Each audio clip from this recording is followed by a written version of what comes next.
Welcome into Seattle Seahawks Today by Chat Sports. I am your host, Tom Downey, here to break down all the latest rumors around the Seahawks. We're going to begin with free agency, right? Let's start with Carlos Dunlap, who remains a free agent and still should be a prime target for the Seahawks. Now, SB Nation floated this idea out there, and I completely agree. I don't know if I'm going to go as far as them when they said, if you don't bring back Dunlap, the free agency is a waste. I'm not quite at that point. But I do think bringing back Dunlap is one of the most important moves the Seahawks have yet to do in free agency. Now, as I'm sure you guys know, Dunlap was cut by the Seahawks before free agency even began in order to save over $14 million.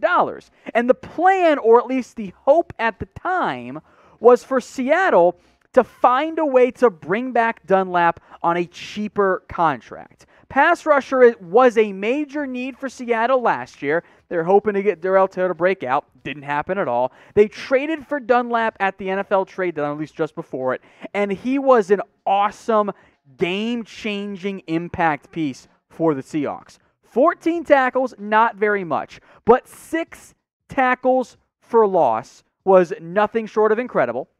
He had 5 sacks and threw in 14 quarterback hits in a very limited amount of time. The reality is that Dunlap was one of the biggest reasons why this Seahawks team really rallied down the stretch in terms of defensive impact. Without Dunlap, I don't think that defense would be anywhere near as good as it was down the stretch. And without Dunlap, as it is currently constructed on the defensive side of the ball, they got problems. LJ Collier, Rasheem Green, former early round picks, a first and a third respectively, haven't really put it all together. I will make a note, though.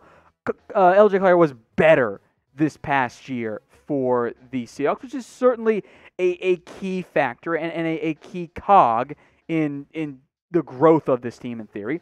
Darrell Taylor was a second-round pick out of Tennessee, but never actually made an impact. He missed the entire season. He's a complete unknown as it relates to the future of the team. Alton Robinson, fifth-round pick, actually showed flashes, but that edge rushing group does not get it done. Benson Mayo is a free agent. Dunlap's still out there as a free agent as well. In reality, I think it's pretty clear.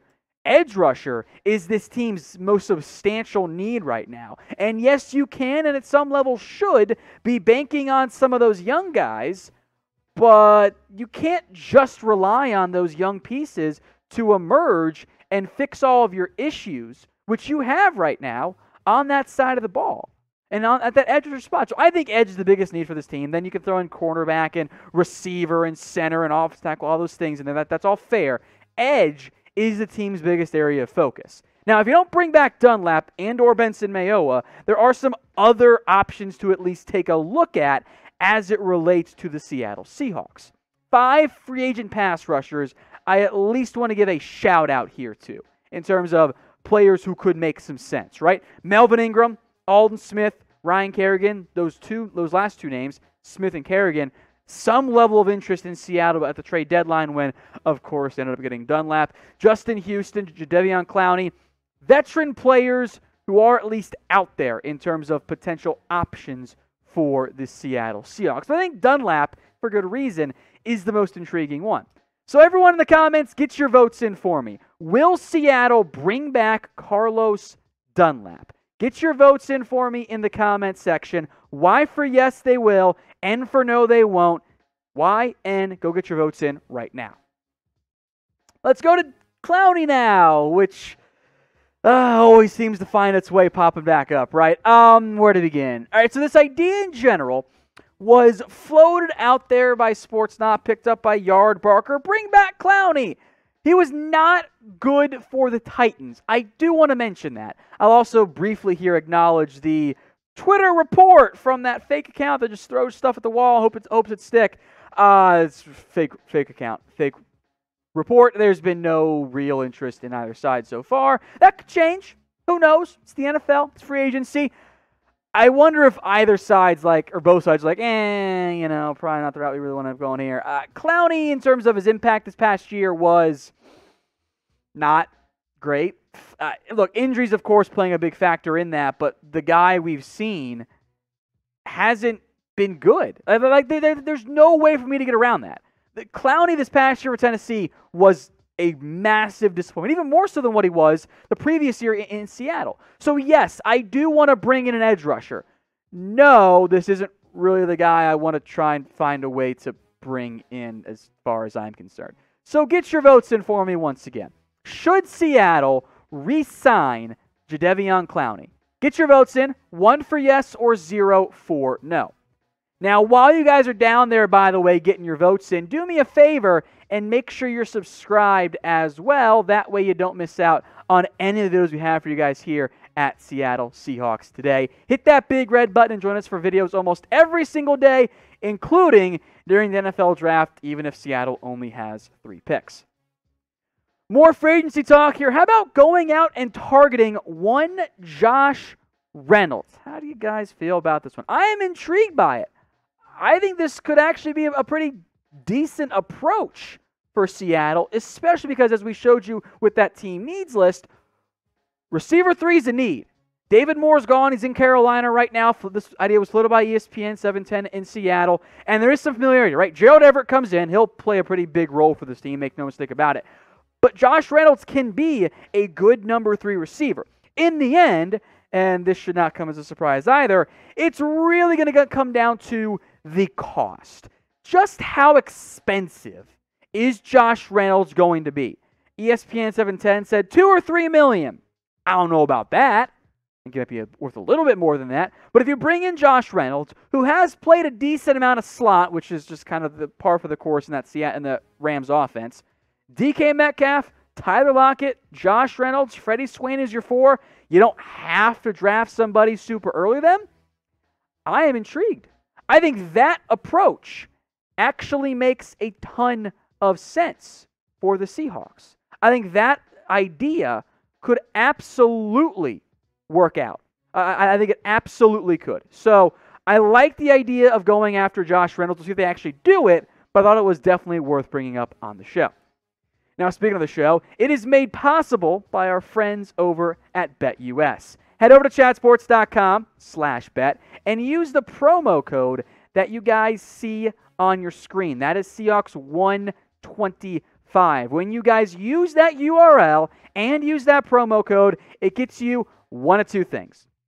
Gets you 2 things, not just one, both. A 125% deposit bonus, so $100 in, extra 125 on top of that 100 to bet with. And for the final day, a Seahawks jersey as well. Email us, Seahawks@chatsports.com, once you've signed up and deposited, once you've placed a bet on March Madness, at least $100, by the way, in terms of the deposit. Then email us, Seahawks@chatsports.com. We will get you guys hooked up with a Seahawks jersey, either Russell Wilson or Jamal Adams, since, Jamal's not going to be going anywhere, and neither is Russell Wilson, thank goodness. Email us, Seahawks@chatsports.com, to get on that deal today. I'll put the email, by the way, in the comments and in the description. Let's go to Chris Carson now in terms of what his future is looking like for the Seahawks and that organization. Well, he's back, right? And we know the contract details for him as well. And I think this is important to bring up because it's not nearly as expensive as how it was initially reported. Initially reported a 2-year deal worth like $15 million. Also, there's a 3rd year that's like $23. 3rd year's a void year, so ignore that. The number, as it often happens, as initially reported, was what I had called juiced. It included incentives that were not likely to be earned. So in reality, for Chris Carson, what this deal actually is a 2-year deal worth under $10.5 million. That's actually it. So here are the contract details exactly for you guys. 2021, a $2.5 million cap hit. That is it.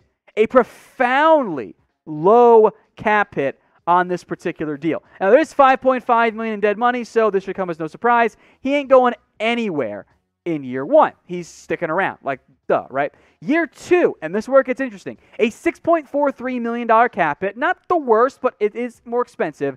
A $3 million dead cap charge if they were to cut him. You could make it a post-June 1st cut if you wanted and spread that dead money out so it's not even up to the up to that $3 million price tag. There's a void year as well in 2023 that carries a $1.5 million cap charge no matter what. You're stuck with that, but it brings down the cap at the first 2 years. That's actually fairly team-friendly. And it's also worth mentioning that Russell Wilson, per ESPN, made a big deal about trying to get Chris Carson to stick around and recruited Carson to come back to Seattle. And now when you look at the running back depth chart, this is not a need.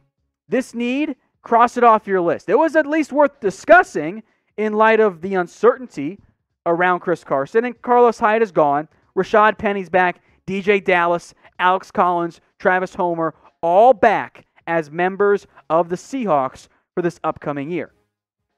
But, you know what? Carson, he's your lead back. Rashad Penny, he's your number 2 back.